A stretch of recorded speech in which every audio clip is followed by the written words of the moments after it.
Rekaman video yang memperlihatkan seorang pria hendak memalak supir truk viral di media sosial.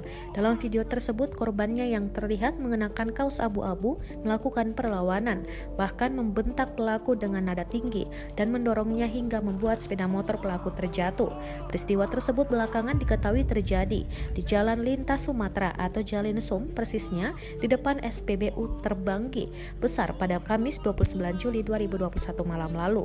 Setelah video pemalakan itu viral di media sosial, polisi langsung turun tangan untuk melakukan penyelidikan. Hasilnya, pelaku yang diketahui berinisial HR 41 tahun, warga Yakum Jaya, Terbanggi Besar itu berhasil diamankan. Hal itu disampaikan Kasat Reskrim Polres Lampung Tengah, Ajun Komisaris Polisi atau AKP Edi Korinas saat dihubungi pada Minggu 1 Agustus 2021. Saya mohon minta maaf kepada masyarakat, terutama sekali pada Pak Supir yang saya cekcok tadi malam. Dan saya merasa menyesal dikenakan.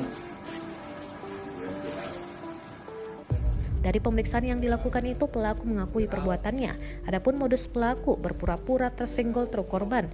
Pelaku kemudian melakukan pengejaran dan berusaha memeras sopir truk tersebut. Untuk mengusut kasus tersebut, polisi masih akan melakukan pengembangan penyelidikan dan menunggu laporan dari korban.